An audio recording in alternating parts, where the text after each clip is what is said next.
Ferdian Saputra. Saya Aman dari Delivanza.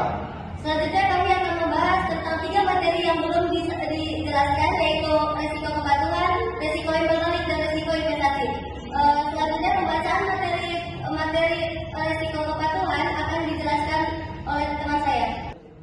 Materi pertama yaitu resiko kepatuhan. Resiko kepatuhan muncul ketika bank tidak mematuhi atau tidak melaksanakan peraturan otoritas jasa keuangan atau Bank Indonesia maupun peraturan perundang-undangan lainnya yang berlaku.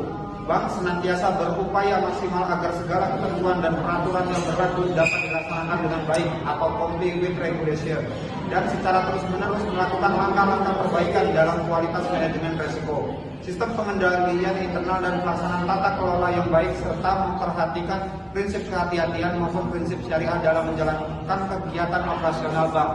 Selanjutnya, dalam memitigasi risiko kepatuhan, bank telah melakukan 1. Melakukan kampanye budaya kepatuhan antara lain melalui sharing informasi, regulasi, dan fatwa, memberikan opini terhadap penerapan regulasi dan aspek syariah, reminder kepada unit kerja terkait mengenai pemenuhan regulasi, serta melakukan training and sharing konsulat. Yang kedua adalah mengelola, memantau, dan menata usahakan database peraturan OJK, BI, dan fatwa DSN MUI. Yang ketiga adalah memantau aspek prudensial bank dengan membuat dashboard rasio prudensial banking dan menyampaikannya kepada direksi. Yang keempat, mengevaluasi efektivitas, kecukupan, dan kesesuaian kebijakan dan ketentuan sistem maupun prosedur yang dimiliki bank dengan ketentuan perundang-undangan dan ketentuan syariah yang berlaku. Salah satunya dengan melaksanakan rapat Dewan Pengawas sebagai salah satu rangka manajemen risiko kepatuhan. Yang kelima adalah menyampaikan laporan-laporan secara periodik kepada regulator dan pihak terkait lain sesuai dengan ketentuan yang berlaku. Selanjutnya yang keenam, melakukan perbaikan atas ketidaklengkapan pelaporan kepada regulator berkoordinasi dengan unit lainnya. Yang ketujuh, mengimplementasi report reminder yang dimiliki bank dalam upaya melakukan reminder rutin bulanan kepada seluruh unit kerja yang memiliki kewajiban pelaporan, menyampaikan laporan secara akurat dan tepat waktu. Yang ke-8, melakukan supervisi dan pendampingan kepada unit kerja dan unit bisnis dalam melakukan penerbitan program operasional. Yang kedua dari risiko imbal hasil.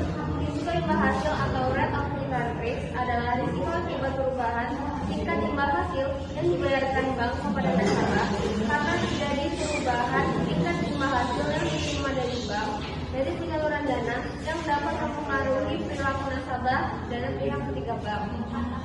Dalam memitigasi risiko imbal hasil, bank juga telah melakukan yang pertama, menetapkan dana dan pembiayaan pada level tertentu yang dibahas dalam rapat ALCO. Selanjutnya, yang kedua, meningkatkan komposisi funding nasabah sesuai target pendanaan yang berfokus dengan peningkatan dana murah.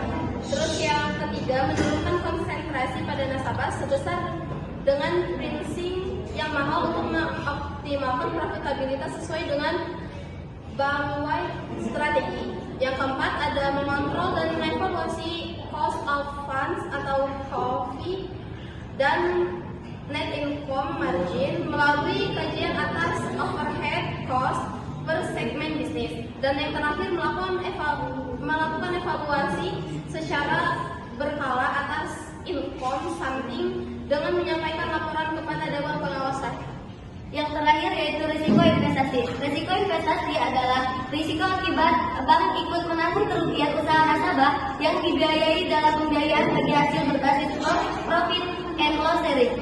Dalam melakukan pengelolaan risiko investasi dalam pembiayaan, beberapa hal yang telah dilakukan oleh bank syariah adalah yang pertama, melakukan pemantauan dan pembiayaan dan perbaikan berdasarkan akad pembiayaan dan juga memperbaiki pencatatan pembiayaan berbasis bagi hasil secara terus-menerus. Yang kedua, menetapkan target marketing dan FAL secara bandwidth sebagai arah pembiayaan yang juga berdampak pada risiko investasi.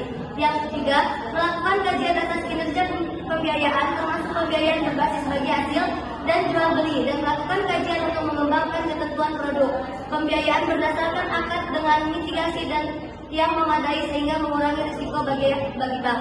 Yang terakhir yaitu melakukan perbaikan sistem untuk mendukung pembiayaan dengan akad bagi hasil. Itulah pokok materi yang telah kami sampaikan. Kurang lebihnya kami mohon maaf. Pada Allah mohon ampun. Kami akhiri. Wabillahi